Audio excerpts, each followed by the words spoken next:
بسم اللہ الرحمن الرحیم۔ السلام علیکم ورحمۃ اللہ وبرکاتہ۔ کیا آپ جانتے ہیں کہ ہم میں سے 90% لوگ روزانہ ایک ایسی غلطی کرتے ہیں جو آہستہ آہستہ شوگر، موٹاپا، دل کی بیماری اور کمزوری کی طرف لے جاتی ہے، مگر ہمیں پتہ بھی نہیں چلتا۔ اور حیرت کی بات یہ ہے کہ اس کا حل آپ کے گھر میں ہی موجود ہے۔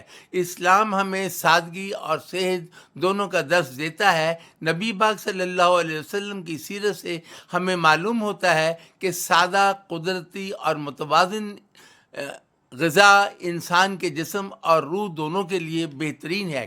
آج کی جدید ریسرچ یہ ثابت کرتی ہے کہ اگر آپ صبح کے وقت صبح روشن اپنائیں تو میٹابولزم بہتر ہوتا ہے، بلڈ پریشر کنٹرول رہتا ہے، دل کی صحت مضبوط ہوتی ہے اور جسم کی توانائی بڑھتی ہے۔ یعنی چھوٹی سی عادت بڑی بیماریوں سے بچا سکتی ہے۔ قدیم طب، چاہے وہ یونانی ہو، آیورویدک ہو یا طب نبوی، سب اس بات کے سے متفق ہیں کہ صبح کا آغاز سادہ اور قدرتی چیزوں سے کرنا چاہیے۔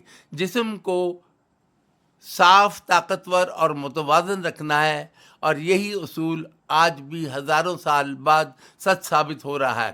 اصل راز کسی مہنگی دوا میں نہیں، بلکہ اپنی روزمرہ عادات کی اصلاح میں ہے۔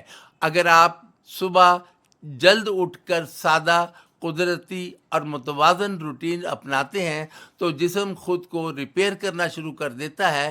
یا اللہ ہمیں صحت، عافیت اور اپنے جسم کو صحیح دیکھ بھال کی توفیق عطا فرما، آمین۔ اگر آپ چاہتے ہیں کہ ہم آپ کو ایسی ہی سادہ مگر طاقتور صحت کے راز بتاتے رہیں تو ابھی ویڈیو کو لائک کریں، چینل کو سبسکرائب کریں اور کمنٹ میں لکھیں صحت، اور اس ویڈیو کو ان لوگوں تک ضرور پہنچائیں جو صحت کے مسائل میں مبتلا ہیں۔ اللہ حافظ۔